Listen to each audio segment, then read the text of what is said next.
सादर प्रणाम।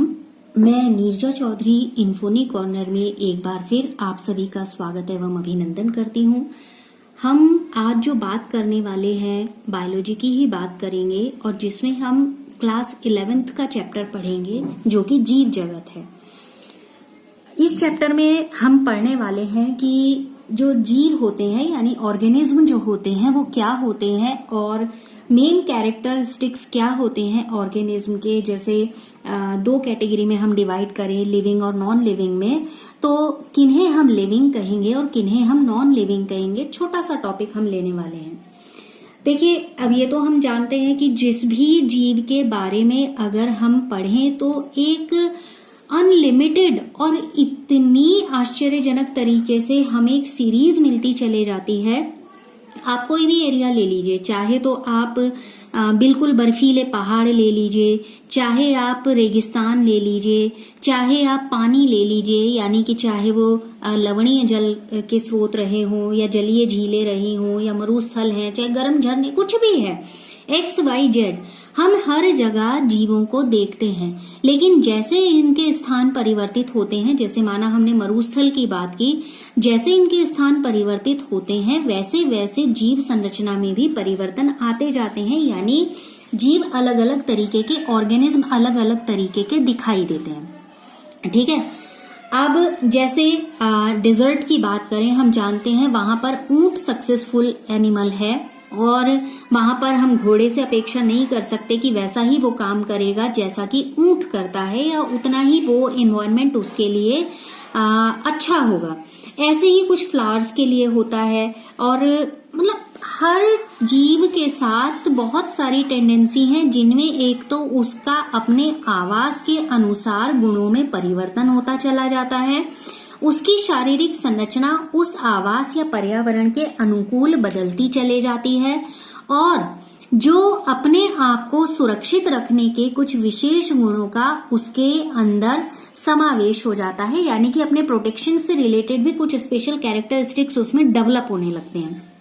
अब फिर बात आती है यहाँ पर कि हम ऑर्गेनिज्म किन्हें कहते हैं। तो देखिए, जीव किनको कहा जाता है? जीव उन्हें कहा जाता है जिनमें रिप्रोडक्शन हो रहा हो, यानी कि जिनमें ऐसी कैपेसिटी हो या इतने कैपेबल हो कि वो अपने जैसी संतान को उत्पन्न कर सकते हैं, यानी कि जिनमें प्रजनन हो रहा हो। दूसरा हम कह सकते हैं जिनमें ग्रोथ हो रही हो, जैसे टाइम टू टाइम क्या होगा, उनमें वृद्धि हो, चाहे शारीरिक मानसिक हर तरीके की वृद्धि की यहाँ पर बात हो रही है, तो उनमें क्या हो रही हो, वृद्धि हो रही हो। और जैसे इन्वायरमेंट चेंज होता है, यानी कि उनमें सेंसेस हो, ठीक, जैसे पर्यावरण में परिवर्तन होता है, जैसे हमने देखा मई जून में खूब गर्मी थी, फिर इस समय मौसम थोड़ा सा ठीक होने लगा है और अभी आगे 1-1.5 महीने में मौसम में और परिवर्तन होगा। उधर दिसंबर जनवरी में खूब सर्दियां भी होंगी, बहुत ठंडा भी लगेगा और धीरे धीरे करके मौसम क्या होगा, परिवर्तित होता चला जाएगा। वैसे ही ऑर्गेनिज्म की बॉडी के रिस्पॉन्सेज भी परिवर्तित होते चले जाते हैं। यानी अगर आप दिसंबर जनवरी की हम बात करें तब तो आप कूलर पंखे और ये चीजें चलाएंगे नहीं, क्योंकि हमारी बॉडी आज के एनवायरनमेंट में तो वो सारी चीजें ले रही है। लेकिन जैसे ही पर्यावरण में परिवर्तन होगा, एनवायरनमेंट चेंज होगा, सीजन चेंज होगा, हमारी भी उसके प्रति रिस्पॉन्सेज बदलते चले जाएंगे। ठीक है। अब इसमें क्या होगा, डाइजेशन भी होगा, सारी की सारी की जो मेटाबॉलिक प्रोसेसेस होती हैं सब, यानी कि उसमें मेटाबॉलिज्म भी होगा, उसमें स्टिमुलेशन भी होगा, उसमें रिस्पॉन्सेस भी होंगे, उसमें अपने आप को एक ऑर्गेनाइज्ड फॉर्म में रखने की भी टेंडेंसी होगी। तो ये सारी चीजें एक शब्द में या एक लाइन में या एक नंबर के प्रश्न के उत्तर में हम कह सकते हैं कि ये सारे कैरेक्टरिस्टिक्स किसके होते हैं, एक ऑर्गेनिज्म के होते हैं। लेकिन उस ऑर्गेनिज्म के जो कि ऑर्गेनिज्म लिविंग होता है, दो तरीके के होंगे, जैसे शुरुआत में ही कहा कि लिविंग और नॉन लिविंग। तो यहाँ पर अब सबसे पहले हमने ग्रोथ वाले पॉइंट को लेते हैं। हमने जैसे कहा कि ऑर्गेनिज्म में क्या होगी, वृद्धि होगी, यानी कि वो ग्रोथ करेंगे। तो देखिए, कोई भी ऑर्गेनिज्म है, उसका वेट है, उसकी संख्या है, यानी कि नंबर है, ये दोनों क्या होंगे, बढ़ते चले जाते हैं। अब अगर मान लिया हमने कि 4 वीक का कोई बच्चा है, उसके वेट को हम देखें, फिर 4 मंथ के बच्चे के वेट को हम देखें, इधर 4 साल के बच्चे के वेट को हम देखें, तो ये क्या होगा, यहां से लेकर यहां तक वेट उसका लगातार इंक्रीज होगा। अब आप यहां से 40 ईयर्स में अगर आप देखें तो यहां भी क्या होगा, वेट इंक्रीज होगा। तो वेट में भी वृद्धि होती है और जो उनकी नंबर्स हैं वो पॉपुलेशन में भी वृद्धि यहाँ पर होती है। अब जो मल्टी ऑर्गेनिज्म होते हैं, देखो इसको समझने से पहले यहाँ पर ये देखना जरूरी है कि हमने कहा कि जो भी जीव शरीर है, हम पढ़ते आए हैं कि किसी भी ऑर्गेनिज्म का जो बॉडी डेवलपमेंट होता है उसकी यूनिट क्या होती है, सेल होती है। जब बहुत सारी सेल मिल जाती हैं उसके बाद वो टिश्यू फॉर्म करती हैं, टिश्यू के बाद फिर फाइनली क्या होता है, ऑर्गन सिस्टम पूरा डेवलप हो जाता है। जब टिश्यू यहाँ पर मिल जाएंगे, टिश्यू से पहले भी क्या जरूरी है कि सेल मिले। तो किसी भी या हम कहें लाइफ की जो यूनिट होती है वो क्या होती है, सेल होती है। अगर सेल नहीं है इट मीन्स ऑर्गेनिज्म भी नहीं है। तो इसी के बेस पर जो ऑर्गेनिज्म होते हैं वो 2 तरीके के होते हैं। एक होते हैं एक कोशिकीय, जिनको कहा जाता है यूनिसेलुलर, ठीक है। एक होते हैं एक कोशिकीय और दूसरे होते हैं बहुकोशिकीय, इंग्लिश में इसको बोला जाता है मल्टीसेलुलर, ठीक है। तो ये आपके क्या होते हैं, यूनिसेलुलर, दोनों नाम ध्यान में रखिएगा। और ये आपके होते हैं मल्टीसेलुलर, मल्टीसेलुलर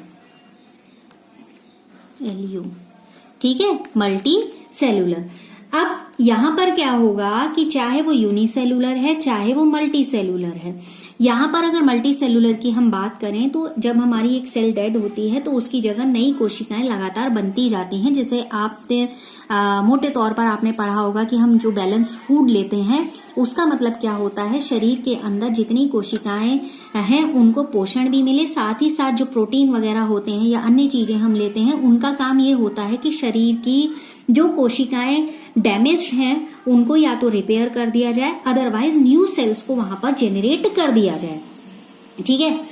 तो किसी भी ऑर्गेनिज्म के लिए यानी उसकी वेट में वृद्धि होना, यदि हम वेट के सेंस में कहें तो हम ये कह सकते हैं कि एक इम्पॉर्टेंट कैरेक्टर है, क्योंकि अगर एक लकड़ी का टुकड़ा, लकड़ी जान रहे हैं, सूखी लकड़ी जैसी भी है, वो कैसी है, नॉन लिविंग है, यानी कि निर्जीव है। अब हम ये तो कहेंगे नहीं कि वो लकड़ी का टुकड़ा 1 दिन पड़ा रहा, 2 दिन पड़ा रहा तो उसका वेट बढ़ गया, फिर 2 हफ्ते पड़ा रहा तो उसका और वेट बढ़ गया, फिर हम कहने लगे कि नहीं वो तो 2 महीने है, 2 साल है, 20 साल है, उसका वेट बढ़ गया। कोई भी नॉन लिविंग चीज होती है, एक बहुत रफली या बहुत सिंपल तरीके से समझने की कोशिश करिए, जो भी नॉन लिविंग चीज होती है वो वेट गेन नहीं करती है, यानी कि उसका वेट इंक्रीज नहीं होता है। लिविंग में कैरेक्टर होता है ये कि वो जैसे जैसे मतलब टाइम पास होता जाएगा वो क्या करेगा, वेट गेन करता चला जाएगा, यानी कि उसका वजन बढ़ेगा, ठीक है। अब दूसरा देखिए कि हमने लिया था रिप्रोडक्शन। कोई भी जीव है, रिप्रोडक्शन यानी उसमें दूसरे मेन कैरेक्टरिस्टिक की मैं बात कर रही हूं, उसमें क्या होती है, जनन करने की यानी अपने जैसी संतान को उत्पन्न करने की क्षमता होती है। हर जीव में अलग अलग होती है। जैसे यहाँ पर प्लेनेरिया है, प्लेनेरिया फ्लैटवर्म होते हैं, चपटे कृमि जिनको हिंदी में बोला जाता है। इनमें क्या होता है, रीजेनरेशन होता है। रीजेनरेशन मतलब पुनर्जनन की क्रिया होती है, ये पुनर्जनन कर पाते हैं, ठीक है। यानी अगर यहाँ पर बॉडी जो प्लेनेरिया है अगर वो टूट जाए, ठीक, टूटने के बाद अपने शरीर का जो भाग उसने खोया है उस भाग को वो फिर से बना लेता है, यानी कि फिर से प्राप्त कर लेता है, या मैं ये कहूं वो फिर से वहां पर उस भाग को जीवित कर लेता है, ठीक है, और एक नया जीव वहां पर बन जाएगा। मान लीजिए प्लेनेरिया टुकड़े टुकड़े हो गया, जो पार्ट गिरा बाकी जितने मिसिंग पार्ट हैं वो ग्रो करेगा और बाकी सारे मिसिंग पार्ट उसमें आ जाएंगे। ऐसे ही एक कोशिकीय यानी जिनके शरीर का निर्माण एक कोशिका से होता है, जैसे अमीबा हो गया, पैरामीशियम हो गया। और एक कोशिकीय जंतुओं को हम किस में पढ़ते हैं, संघ प्रोटोजोआ के अंतर्गत पढ़ते हैं, ठीक है। अमीबा, पैरामीशियम, यूग्लिना और यहाँ यूनिसेलुलर एल्गी की हम बात कर रहे हैं। जब इनमें क्या होता है, रिप्रोडक्शन होगा तो सेल्स की संख्या में बहुत वृद्धि हो जाती है और पहले की सेल्स की संख्या के साथ साथ उनका वेट भी बहुत बढ़ने लगता है। हम बोल ही रहे हैं जैसे जैसे नंबर ऑफ सेल्स बढ़ेंगे तो साथ ही साथ it means number of sales बढ़ने का मतलब कि वहां पर क्या होगा, वेट भी बढ़ेगा। तो दूसरा मुख्य कैरेक्टर क्या है कि ऐसे ऑर्गेनिज्म जिनमें रिप्रोडक्शन टेंडेंसी होती है वो लिविंग होते हैं। फिर हमने तीसरा बिंदु लिया था मेटाबॉलिज्म से रिलेटेड, मेटाबॉलिज्म यानी हिंदी में जिसे बोला जाता है उपापचय। जो भी बॉडी बनी हुई होती है, कोई भी ऑर्गेनिज्म है, वो अलग अलग तरीके के केमिकल से फॉर्म्ड होते हैं। कुछ केमिकल छोटे होते हैं, कुछ केमिकल बड़े होते हैं, अलग अलग तरीके की रिएक्शंस होती है और कंटिन्यूटी में ये क्या करते हैं, बायोमोलिक्यूल यानी कि जैव अणुओं में, मॉलिक्यूल यानी कि जैव अणुओं में ये बदलते रहते हैं। अब चाहे जीव मल्टी सेलुलर हो चाहे यूनिसेलुलर हो, उनमें जो मेटाबॉलिक प्रोसेसेस हैं वो कंटिन्यूटी में होती रहती हैं। अब जैसे हम कहें कि पादपों में क्या ऐसा होता है, यानी कि प्लांट्स में क्या ऐसा होता है, तो देखिए सभी पौधे हैं, सभी ऑर्गेनिज्म हैं, चाहे फंजाई है चाहे माइक्रोब्स है, माइक्रोब्स मतलब सूक्ष्म जीव, उन सभी के अंदर ये क्रियाएं होती हैं। यानी कि जो भी चीज लिविंग है वो मेटाबॉलिज्म या मेटाबॉलिक प्रोसेस यहाँ पर करेगी। यानी कोई ऑर्गेनिज्म के शरीर के बाहर परखनली में की गई जितनी भी जो मेटाबॉलिक प्रोसेसेस होती हैं, ना तो जैव है और ना निर्जीव है, ना तो हम उसको क्या कह सकते हैं, लिविंग कह सकते हैं, ना नॉन लिविंग कह सकते हैं। तो जितनी मेटाबॉलिक क्रियाएं हैं जीवों के एक विशिष्ट गुण के अंतर्गत आती हैं। तो इन विट्रो जब भी वर्ड आएगा इन विट्रो जब भी वर्ड आएगा इट मीन्स परख नली के अंदर जो प्रयोग किए जाते हैं।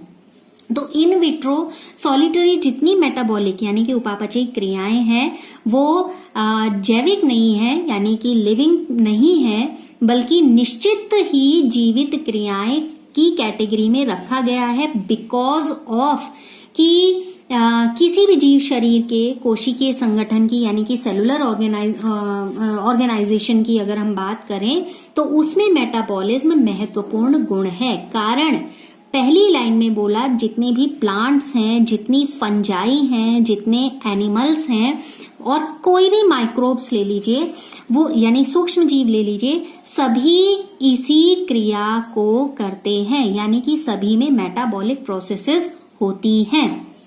ठीक है, अब बात करें पर्यावरण के प्रति उनका उद्दीपन। उद्दीपन मीन्स स्टिम्युलेशन, और जहां पर भी उद्दीपन होगा उसके साथ एक क्रिया अवश्य ही होगी, जैसे उसे बोला जाता है अनुक्रिया। अनुक्रिया मतलब जैसे सपोज गर्म चीज को हमने छू लिया, गर्म चीज को हमने छुआ तो हमारे जो यहाँ पर सेंस बर्ड्स होती हैं उन्होंने सेंस लिया, लेने के बाद ये तो था उद्दीपन और उसकी अनुक्रिया क्या हुई, हमने तुरंत उस जगह से हाथ को हटा लिया। तो जहां पर भी उद्दीपन मीन टू से स्टिम्युलेशन होगा उसका वहां पर रिस्पॉन्स जरूरी होगा ही होगा। यानी कि स्टिम्युलेशन के साथ रिस्पॉन्स होगा तभी ये प्रक्रिया पूरी होगी। और ये लिविंग के लिए एक स्पेशल कैरेक्टर है कि जब भी कोई भी जीव, अभी उद्दीपन कैसा भी हो सकता है, शुरुआत में ही बोला कि हम कह रहे हैं इन्वायरमेंट में चेंज हो रहा है, ठीक है। अब ये पर्यावरण में जो परिवर्तन हो रहा है, ये पर्यावरण में परिवर्तन के साथ साथ हम अपने आप को ढालते जा रहे हैं, ठीक है। अब जब हम अपने आप को ढालते जा रहे हैं तो ये हमारी उस बदलते पर्यावरण, जो पर्यावरण बदल रहा है, इन्वायरमेंट में चेंज हो रहा है, दैट इज स्टिम्युलेशन। और जो हम उसके अकॉर्डिंगली अपने आप को चेंज कर रहे हैं, दैट्स रिस्पॉन्स। हम उसके प्रति क्या कर रहे हैं, अनुक्रिया कर रहे हैं।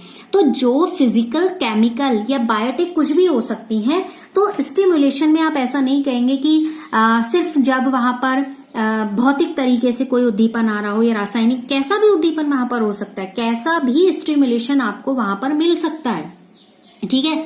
जैसे प्रोकैरियोट से ले लें, चाहे यूकैरियोट तक ले लें, आगे पढ़ेंगे कि प्रोकैरियोट किन्हें कहते हैं और यूकैरियोट्स किन्हें कहते हैं।